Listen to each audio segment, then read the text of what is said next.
Okay, hello everyone. Can you hear me?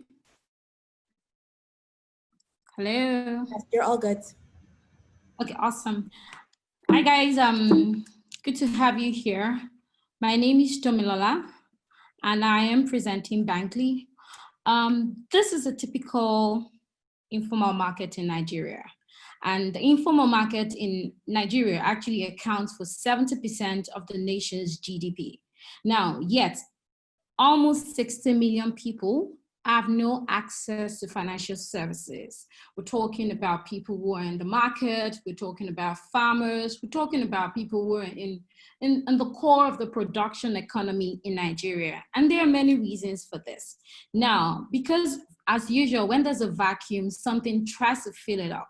This informal sector has tried to fill this gap by themselves using an informal thrift collection system known as Ajo or Esusu.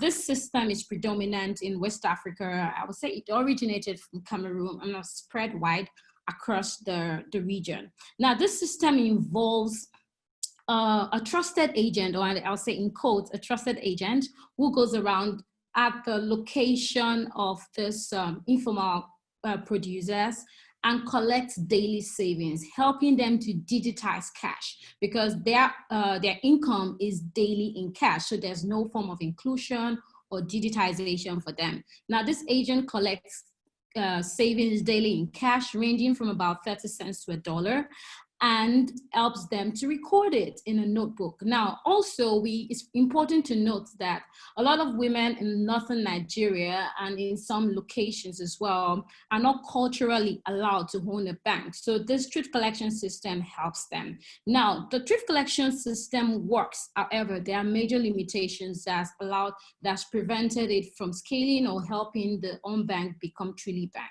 Now, the first issue is security.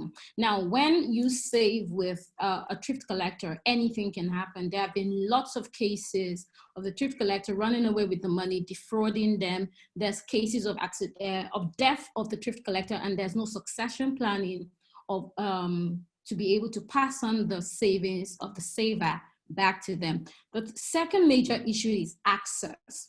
The customers or the savers are greatly limited by location because the cash savings system and requires a one-on-one interaction with the agent. They are solely dependent on the agent to save and withdraw funds. So if you travel from one state to another, you're visiting a family, or you have need for emergency funds, you are not able to access your funds or your savings at the right time.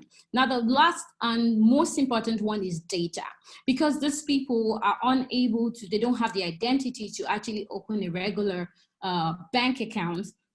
And they don't even have the transaction history or a credit profile to be a credit score to be able to access credit or insurance. They are left out of any kind of working capital access, insurance, or what's not. Now, what does Bankly do? Bankly then use technology to help solve this issue, but how?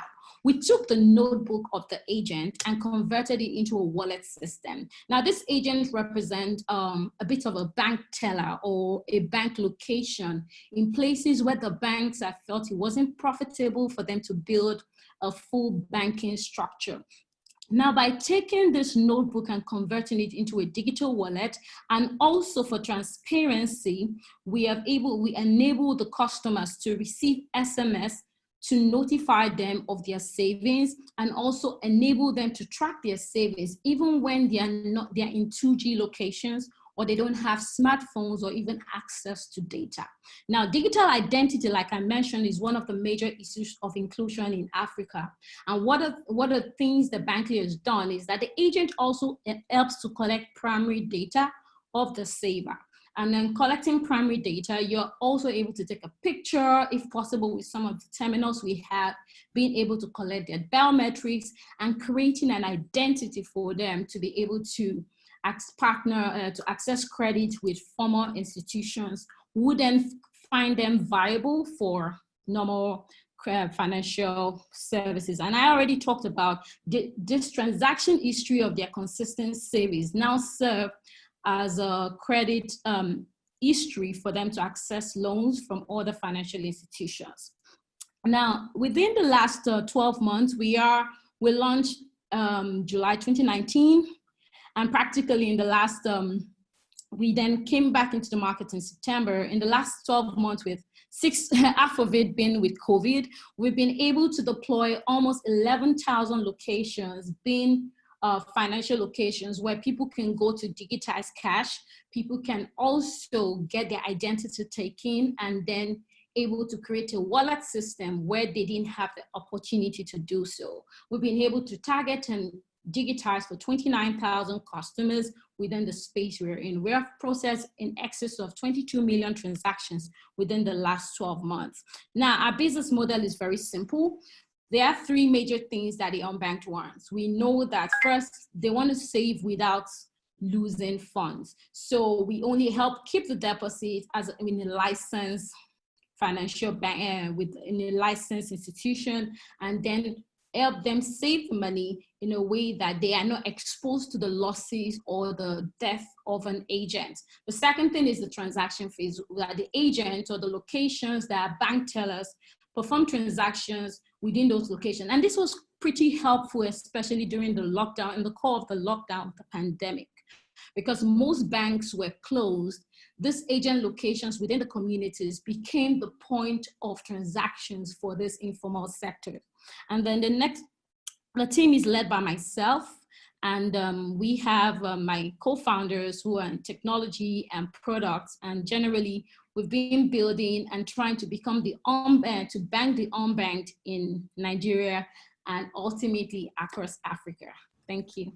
Thanks, Tomilola. That was great. And so one question that we have here is, how can Bankly partner with other corporations in order to encourage financial inclusion, not only in Africa, but also other countries? Thank you, Kiswana. That's a great question. So one of the most important things to serve the unbanked is data. Data is needed to build, to give someone a credit score, like Ian mentioned earlier.